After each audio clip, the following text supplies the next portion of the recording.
Hello, आज का coat है adopting the right attitude can convert a negative stress into a positive one. Just imagine कीजिए कि आपके पास दो विकल्प है। एक रास्ता है जो हेवन के पास जाता है और दूसरा रास्ता है जो नरक के पास जाता है। और आप बिना जाने, बिना पहचाने, अनजाने में, या फिर आपको किसी ने गाइड नहीं किया, आपके पास कोई गाइड नहीं था जो आपको रास्ता बता सके, उंगली पकड़ के चलना सिखा सके, लेकिन आप गलती से ही क्यों ना हो आप नरक की तरफ जाने वाले रास्ते पे तेजी से दौड़ रहे हो, तो आपको क्या करना चाहिए? आपने आधा रास्ता तय कर लिया है, आधे रास्ते तक आप बहुत तेजी से ही दौड़ रहे हो, तो आपको अभी करना क्या चाहिए? आप बोलोगे ये कैसा सवाल है। आपको एक ही सिंपल सी चीज करनी है कि आपको आपका डायरेक्शन चेंज करना है। आप जिस दिशा में मूव करके दौड़ रहे थे, आपको उल्टा होना है एंड जस्ट उसी ताकत से, उसी स्पीड से दौड़ना है ताकि आप हेवन की तरफ आ सको। यही गलती हम अपने लाइफ में बहुत बार कर लेते हैं कि हम भागते तो बहुत तेजी से हैं, लेकिन हमने गलत रास्ता पकड़ लिया होता है।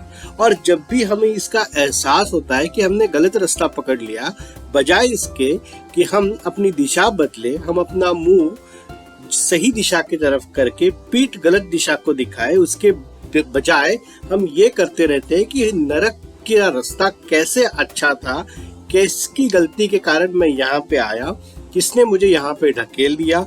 ये सारे ब्लेम गेम में हम उलझे हुए रहते हैं और हमें उसी नरक के रास्ते में दौड़ने में ही मजा आने लगता है और हमें ये समझ नहीं पड़ता कि एंड में हाथ में आने क्या वाला है।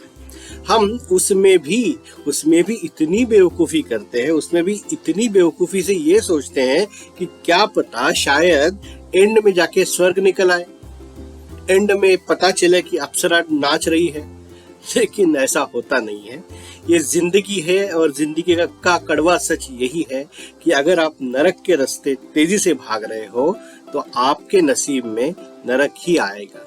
एक बहुत और दूसरा एग्जाम्पल है, कोई एक बकरी है जो गले में खुद ही हार डाल के, खुद ही टीका लगा के कसाई खाने की ओर दौड़ी चली जा रही है। उसे कौन बचा सकता है? उसे कौन रोक सकता है? भगवान भी अलग अलग अवतार लेके, रूप लेके उसे कोशिश करते हैं समझाने की कि भाई तुम गलत दिशा में जा रहे हो, तुम कसाई खाने की तरफ कटने के लिए जा रहे हो खुद से ही, लेकिन वो अपने ही दुनिया में मशगूल है, वो अपने गले में पड़े हुए हार को लेके ही मशगूल है, वो अपने को ही टीका लगा के दौड़ने में ही मशगूल है। तो इस बेवकूफी को आप क्या कहोगे? इसीलिए ये कोट है अडॉप्टिंग द राइट एटीट्यूड। उसी समय अगर आपको कोई एक अच्छा गाइड मिल जाए, आपको एक अच्छा रास्ता दिखाने वाला मिल जाए और वो आपको बता दे कि भाई ये रास्ता नहीं, ये रास्ता है, भागो, उसी तेजी से भागो, लेकिन इस रास्ते नहीं, रास्ता तुमने गलत चुना हुआ है, इस रास्ते तुम्हें भागना है, this is the right way, this is the right approach, this is the right attitude to run. ये गाइडेंस अगर आपको सही समय पे मिल जाए तो आपकी जिंदगी बदल सकती है। लेकिन शायद बहुत ही कम नसीब वाले लोग ऐसे होते हैं जिन्हें ऐसा कोई गाइड मिल जाता है। और गाइड मिलने से भी क्या होता है? भगवान भी तो अलग अलग अवतार लेके समझा ही तो लेते हैं हमको, लेकिन हम समझते कहाँ? काश समझ जाए। हम आप सब कोशिश ही तो कर रहे हैं एक दूसरे को संवारने की, एक दूसरे को संभालने की। काश हम भी संभल जाए, काश हम भी संवर जाए, काश हम भी अपना रास्ता मोड़ ले। इसीलिए ये कोट है adopting the right attitude can convert a negative stress into a positive one. जो नेगेटिव स्ट्रेस से आप गुजर रहे हो, जिस नरक से आप गुजर रहे हो, बस एक एटीट्यूड चेंज कर देने की भर देरी है, आपका वो सारा स्ट्रेस पॉजिटिविटी में कन्वर्ट हो सकता है। एक सेकंड नहीं लगेगा, वो सारी नेगेटिविटी पॉजिटिविटी में कन्वर्ट हो सकती है। बस एटीट्यूड को चेंज करना है आपको कि ये मेरी गलती है, मैं मेरी गलती से यहाँ तक आया हूँ, ये मैं जिम्मेदार हूँ इस चीज के लिए। बस आपको जिम्मेदारी उठानी है और आपको डायरेक्शन चेंज करना है और उसी तेजी से भागना है।